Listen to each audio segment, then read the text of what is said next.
Hello प्यारे विद्यार्थियों, स्वागत है आप सभी का फिर से हमारे एक न्यू क्लास के अंदर। प्यारे विद्यार्थियों, पिछले वीडियो के अंदर अपनी मॉडल पेपर 3 का सोल्व देखा था।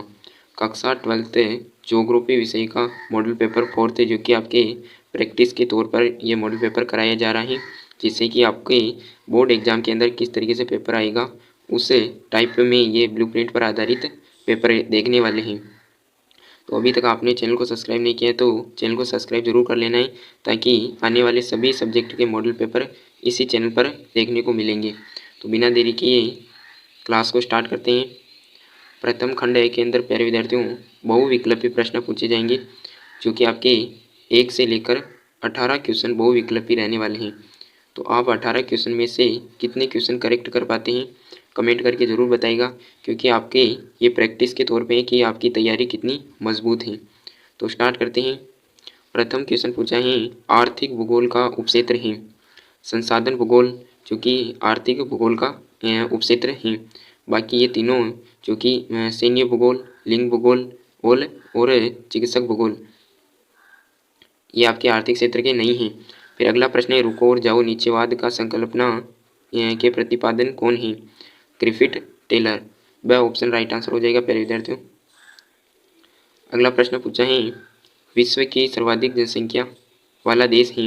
विश्व की सर्वाधिक जनसंख्या वाला देश कौन सा है प्यारे विद्यार्थियों? चीन। स ऑप्शन राइट आंसर हो जाएगा। अगला प्रश्न है, किस विद्वान ने कहा था कि लोगों की संख्या खाद्यान्न पूर्ति की अपेक्षा अधिक तीव्र गति से बढ़ेगी। विडा डिलवलास ने, रेट जल ने, क्रेसी ने या माल्थस ने। तो द ऑप्शन यहाँ पर राइट आंसर कर लीजिए, माल्थस ने। अगला क्वेश्चन है, अंतर्राष्ट्रीय श्रम संगठन ILO मानव विकास के किस उपागम को प्रस्तावित किया था। किस उपागम को प्रस्तावित किया था? आधारभूत उपागम। द ऑप्शन राइट आंसर होगा। फिर अगला क्वेश्चन है, रूस में सामूहिक कृषि को कहा जाता है। सहकारी कृषि, कोल खोज कृषि, मिल्पा या सेब खोज। तो वह ऑप्शन राइट आंसर हो जाएगा, कोल खोज कृषि।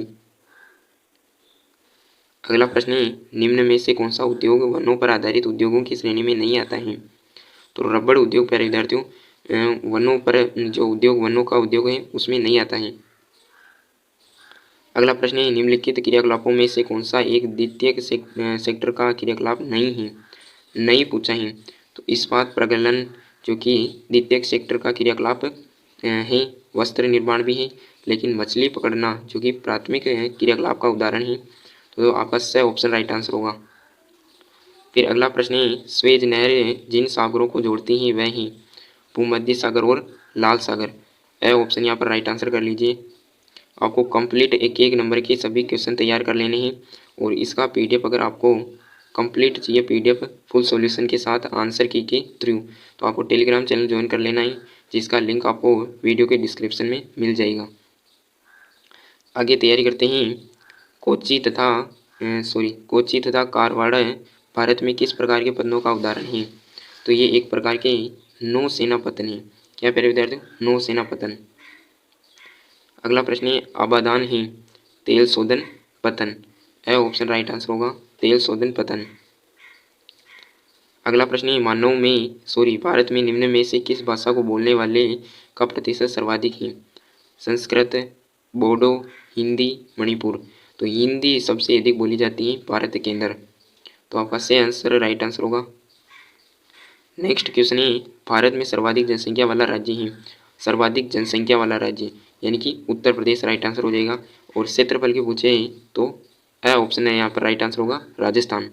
तो यहाँ पर बार द ऑप्शन राइट आंसर करना है, उत्तर प्रदेश।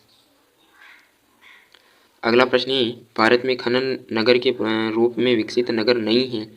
रानीगंज एक खनन नगर का उदाहरण है, लेकिन श्रीनगर है वो खनन नगर का उदाहरण नहीं है। अगला प्रश्न है, उत्तर दक्षिण गलियारा किन दो अंतिम शहरों को जोड़ता है। आपके उत्तर और दक्षिण गलियारा किसको जोड़ता है? ऊपर तो आपके श्रीनगर और यहाँ पर दक्षिण के अंदर कन्याकुमारी। तो वह ऑप्शन यहाँ पर राइट आंसर हो जाएगा, श्रीनगर और कन्याकुमारी। और पूर्व और पश्चिम को कौन सा जोड़ता है प्यारे विद्यार्थियों? इधर तो आपके पोरबंदर यानी कि सिलचर, इधर सिलचर और इधर पोरबंदर। अगला प्रश्न है, भारत में आयात संगठन में सर्वाधिक योगदान रहता है। ईंधन और पेट्रोलियम का, यानी कि सबसे अधिक जो भारत में जो वस्तुएं आती हैं बाहर से, वो ईंधन और पेट्रोलियम से रिलेटेड होती हैं। और सबसे अधिक निर्यात कौन सी वस्तुएं होती हैं? विनिर्मित वस्तुएं। तो ये भी आपको अच्छे तरीके से याद रखना है। अगला प्रश्न है, निम्न में से कौन सा तृतीय क्रियाकलाप में संबंधित नहीं है? अध्यापक, वकील, डॉक्टर और किसान। तो किसान यहाँ पर राइट आंसर हो जाएगा, क्योंकि किसान प्राथमिक क्रियाकलाप का उदाहरण है। अगला प्रश्न है, धरातलीय जल में उर्वरक किस तत्व की मात्रा को बढ़ा देते हैं? किसकी मात्रा को बढ़ाते हैं? नाइट्रेट। इसमें आपको सभी आंसर आपको लास्ट में दिए जाएंगे। फिर अगला क्वेश्चन आपसे पूछा जाता है, रिक्त स्थानों की पूर्ति कीजिए, जिसके अंदर 6 रिक्त स्थान आएंगे आपके, और प्रत्येक प्रश्न आधा अंक का रहेगा। तो देखते हैं प्रश्न है, आमूलवादी यानी कि रेडिकल विचारधारा ने निर्धनता के कारण बंधन और सामाजिक असमानता की व्याख्या हेतु रिक्त स्थान का उपयोग किया है। किसका उपयोग किया है प्यारे विद्यार्थियों? मार्क्स के सिद्धांत का। मार्क्स के सिद्धांत का। तो आपको याद रखना है, आमूलवादी रेडिकल विचारधारा ने मार्क्स का सिद्धांत का उपयोग किया है। अगला रिक्त स्थान है, प्रवासी जो एक स्थान से बाहर चले जाते हैं रिक्त स्थान कहलाते हैं। उत्त प्रवासी क्या कहलाते हैं प्यारे विद्यार्थियों? उत्त प्रवासी। अगला प्रश्न है, प्रवास स्थायी अस्थायी तथा रिक्त स्थान हो सकता है। तो किस प्रकार से हो सकता है? मौसमी भी हो सकता है, यानी कि वो किस प्रकार से आया है? एक तो स्थायी तरीके से आता है, अस्थायी या फिर मौसमी। अगला प्रश्न है, प्रोफेसर अमर्त्य सेन ने मानव विकास के रिक्त स्थान उपागम की अवधारणा प्रस्तुत की। समता उपागम की। किसकी की थी प्यारे विद्यार्थियों? समता उपागम। अगला प्रश्न है, सार्वजनिक क्षेत्र के उद्योग रिक्त स्थान के अधीन होते हैं। तो किसके अधीन होते हैं? सरकार के अधीन। तो आपके 5वें रिक्त स्थान के अंदर सरकार आएगा। और अगला रिक्त स्थान है, प्रत्येक सड़क को 2 नोडों को जोड़ती हैं रिक्त स्थान कहलाती हैं। क्या कहलाती हैं? योजक। योजक इसके अंदर राइट आंसर होगा। अगला प्रश्न है, ग्रामीण बस्तियों में अधिकांश लोग रिक्त स्थान आर्थिक क्रियाओं में संलग्न होते हैं। किसमें होते हैं अधिकांश? आर्थिक क्रियाओं में। यहाँ पर आप कृषि या प्राथमिक क्रियाओं में संलग्न होते हैं। अगला प्रश्न है, बस्तियों का परिसर एक रिक्त स्थान में से लेकर महानगर तक होता है। एक बस्तियों का जो परिसर होता है, एक पल्ली बस्ती से लेकर महानगर तक होता है। तो इसके अंदर आपको पल्ली लिख देना है। अगला प्रश्न है, राजस्थान में जल के अभाव में उपलब्ध जल संसाधनों के अधिकतम उपयोग को अनिवार्य बना दिया गया है। किसे अनिवार्य बनाया प्यारे विद्यार्थियों?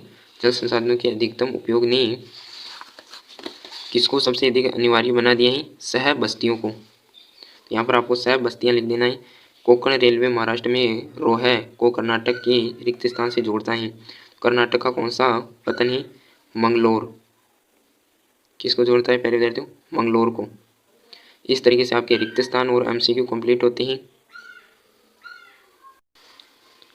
इसके बाद में आपके अगले प्रश्न के अंदर अति उत्तरात्मक प्रश्न पूछे जाएंगे, जिनका आपको एक पंक्ति में या एक शब्द में आंसर देना है।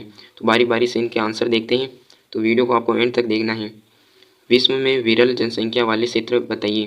विरल जनसंख्या कहाँ कहाँ पर पाई जाती है? जैसे कि आपके सबसे अधिक मरुस्थलीय स्थानों पर, उष्ण एवं शीत मरुस्थलीय स्थानों पर, विषुवत रेखा के निकट, और सबसे अधिक वर्षा होती है उस स्थानों पर सबसे कम जनसंख्या पाई जाती है।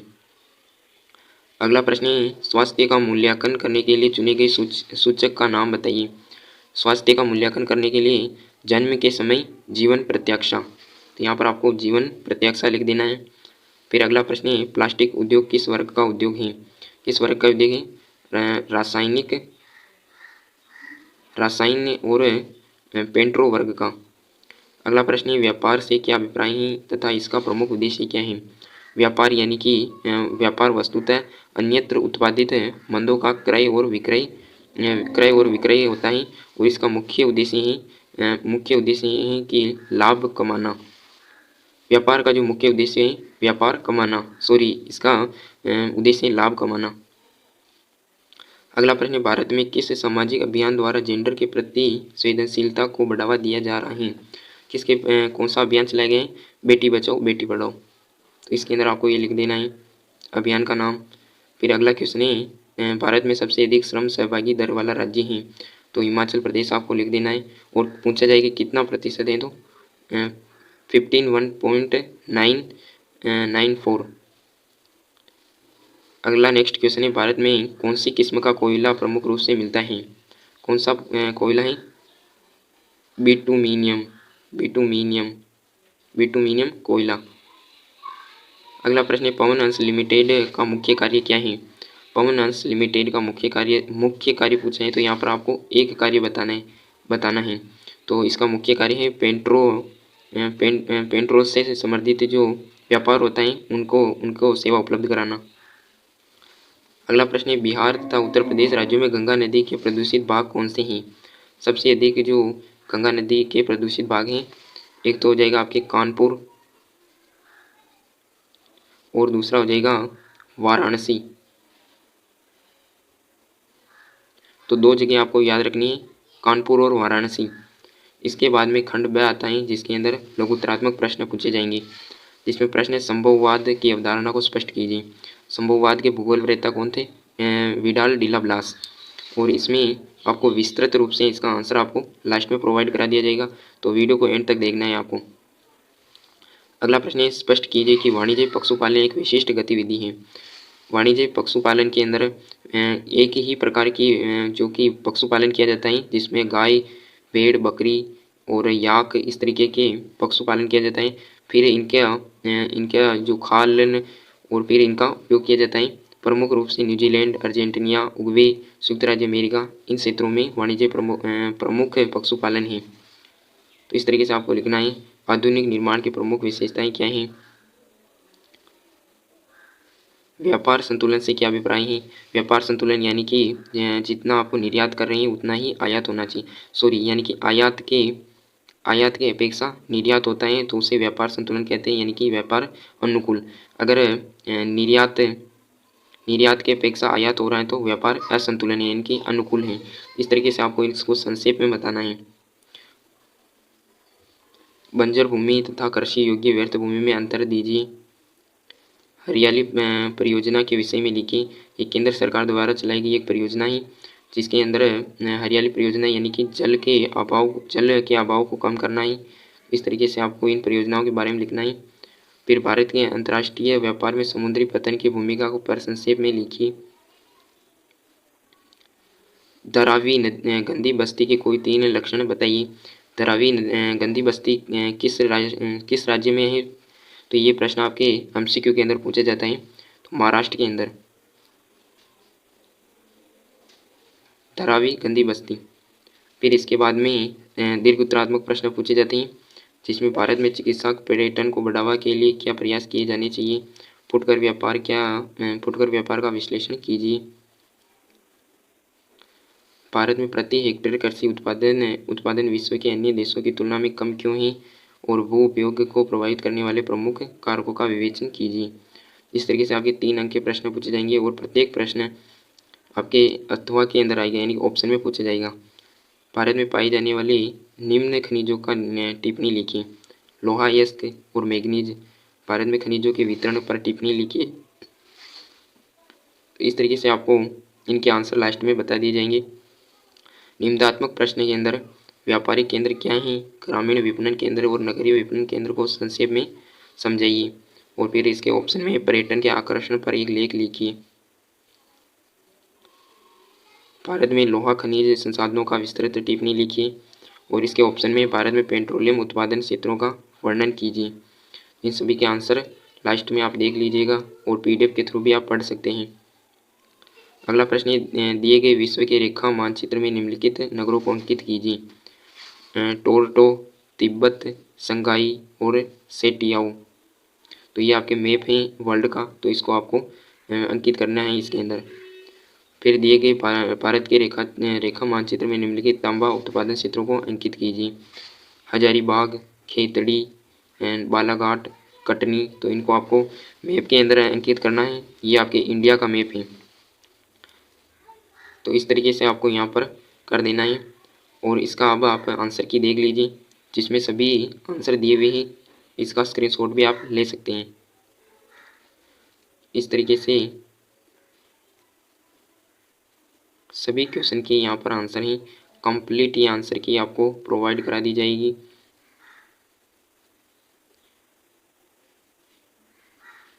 ये आपके मैप का आंसर ही। तो आई होप कि आपको ये पेपर कंप्लीट समझ में आया होगा और किस तरीके से आपका पेपर बनने वाला है आपको इससे कुछ इन्फॉर्मेशन या कुछ नॉलेज मिली होगी।